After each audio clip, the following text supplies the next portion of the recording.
наврӯз бо тамоми ҷилои худ идома дорад. тантанаҳои идона фазои кишварро фаро гирифта дар доираи таҷлили ин ҷашни бузурги миллӣ дар шаҳри душанбе фестивали байналмилалии наврӯз мероси фарҳангию ҷаҳонгардӣ бо шукӯҳу шаомати хоса доир гардид.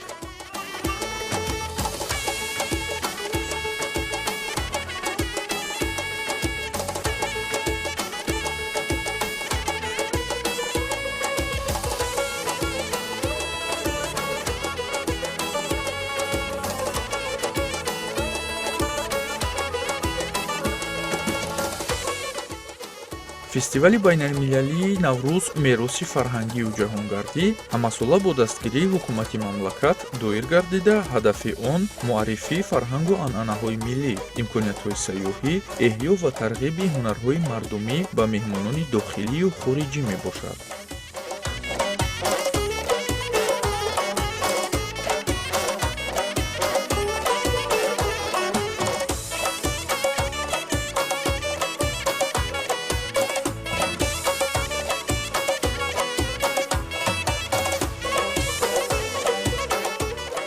در باغ ارم شاهد شغل‌های مختلف، هنرهای دستی، صنایع دستی و عنعنه‌های ملی که داره اینجا برگزار میشه، غذاهای محلی هستیم و همه در کنار همدیگه شاد و خوش و خرم دومین روز آغاز بهار رو دارن جشن میگیرن. خیلی افتخار داریم که در این جشن حضور داریم. برای من خیلی قشنگ است نوروز.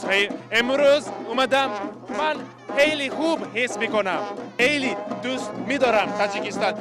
تاجیکی پلاف قشنگ بازد است.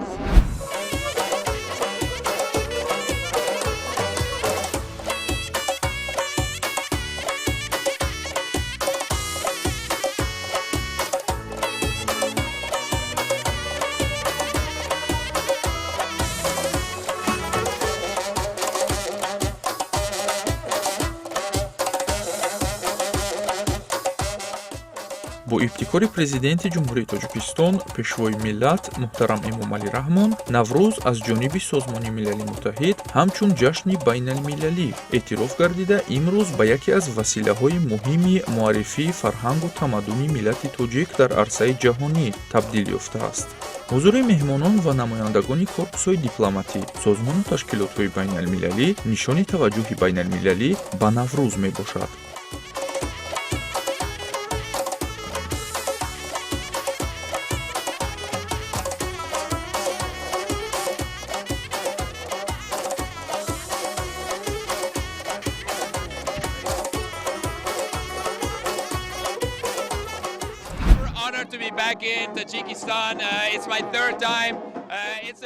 ин маротибаи сеюм аст ки ман ба тоҷикистон меоям.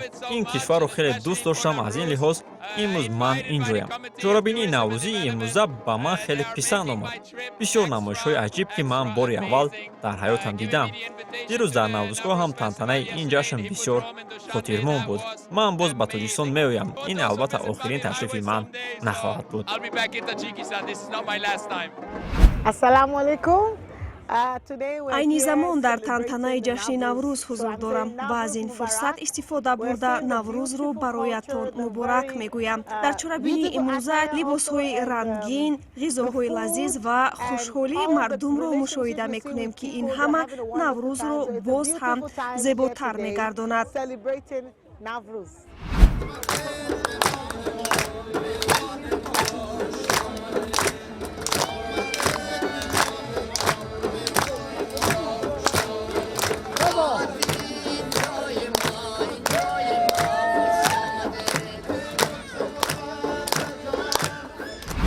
зимни суханронӣ муовини сарвазири мамлакат Дилрабо Мансурӣ иброз дошт, ки баргузории чунин фестивалҳо барои эҳё ва муаррифии анъанаҳои мардумӣ, ҳунарҳои дастӣ ва таомҳои миллӣ мусоидат намуда, ҷалби сайёҳони хориҷиро ба минтақа бештар менамояд.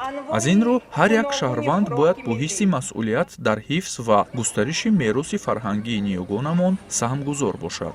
зеро Наврӯз на танҳо ҷашни аҷдодӣ, балки пӯли пайванди наслҳо ва омили муҳими таҳкими сулҳу субот дар ҷомеа мебошад.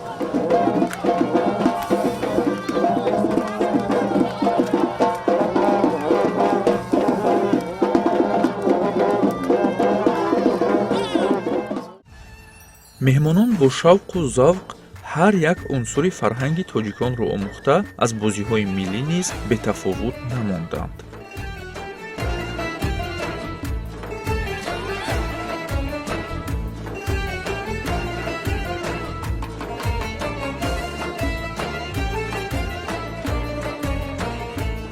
бандкашӣ яке аз рукнҳои алоҳидаи машғулиятҳои варзишӣ суннатии мо маҳсуб мешавад ва имрӯз ҳам дар ҳамин чорабинӣ яке аз навъҳое ки диққатҷалбкунанда аст маҳз бандкашӣ аст ки бибинед чӣ қадар нафарон омаданд ба ин варзиш ё ки ба ин машғулияти варзиши аҷдодиамон шуғл меварзанд. Омодаем дастаҳо? Шурӯъ мекунем. Як рақобати дӯстӣ.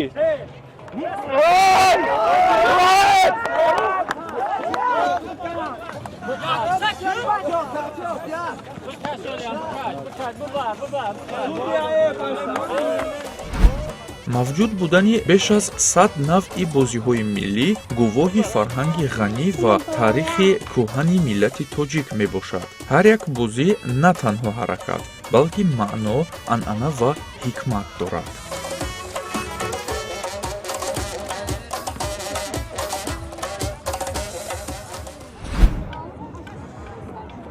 рангу бор намудани анамид тухмҳоам рамзи наврӯзу баҳор аст ва рамзи гулгулшукуфоӣ аст. албатта ин анъана то имрӯз омада расидааст ва имрӯз бачаҳоам як бозӣ анамун тухмҷанг мегӯянд ба ҳамин андармон мешавад. тухми нафаре агар сиҳат баромад ҳамон нафар ғолиб мешавад ва тухми мағлубшударо аз они худ мекунад. бибинем ки тухми кадоме аз инҳо хубтар мебарад. тухми нафар шикаст шумо чӣ ном доред? шӯҳрат. шӯҳрат. тухматон шикаст шумо чӣ ном доред? ҷалолиддин. оиди наврӯз чӣ гуфтанӣ доред? наврӯз яке аз анъанаҳои миллии мо мебошад ки мо дар омадомади баҳор ҷашн мегирем. бозиҳои миллӣ дар баробари фароғат дар баланд бардоштани ҳисси худшиносӣ ва тарғиби тарзи ҳаёти солим нақши муҳим доранд. онҳо наслҳоро ба решаҳои худ мепайванданд ва фарҳанги миллиро зинда нигоҳ медоранд.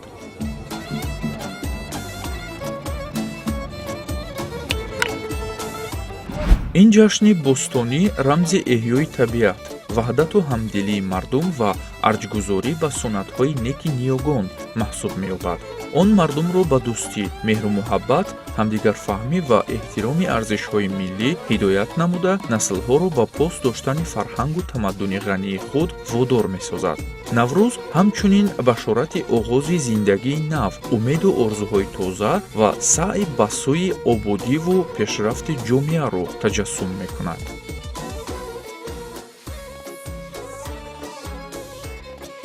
имрӯз дар боғи ирам, дар зеботарин боғи шаҳри душанбе чорабинии наврӯзӣ ва сайру сайёҳати сайёҳони хориҷӣ имрӯз баргузор гардид ки мо хеле шод шудем.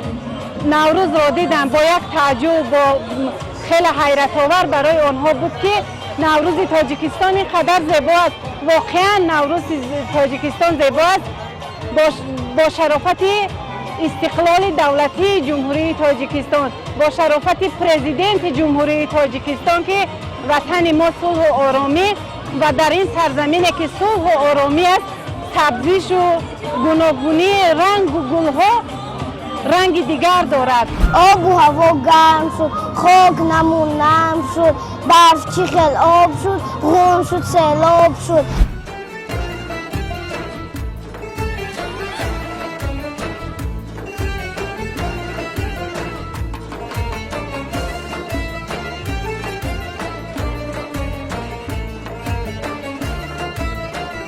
Меня зовут Али Радик, я из Казахстана. Это мой первый раз в Таджикистане, это мой первый раз здесь, в Душанбе. И особенно первый раз я тут праздную Навруз вместе с вами. В моей стране также празднуется этот праздник весеннего равноденствия, обновления. Но вот в таких масштабах впервые я вижу счастливые лица людей, я вижу гостеприимство и тепло таджиков и остальных народов Таджикистана. Это действительно уникальный праздник, который объединяет этносы, объединяет тюрков, персов. И очень здорово видеть то, что традиции продолжают молодежь, дети. Все празднуют на одном уровне. Действительно, праздник обновления. И я желаю народам наших стран только успехов в этом новом году. Мы приехали специально, чтобы отпраздновать этот праздник равноденствия, весеннего обновления именно здесь, в Душанбе. Я посещала Душанбе 30 лет назад, и хочу отметить, что он очень преобразился, он стал еще красивее, но не изменился народ Таджикистана. Он такой же добрый, он такой же гостеприимный. Мы не перестаем удивляться тому, насколько все здесь празднично. Меня особо радует, как маму, что молодежь принимает в этом активное участие. Дети принимают эти традиции наши, которые идут издревле. Это очень здорово, что таким образом бережется наследие.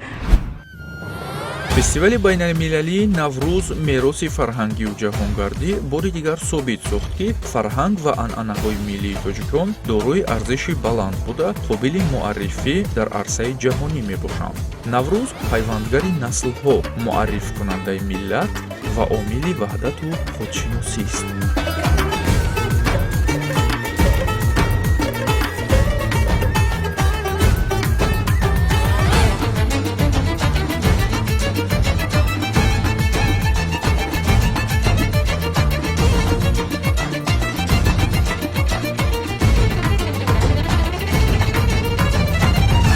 روزتان نوروز باد، نوروزتان فیروز باد.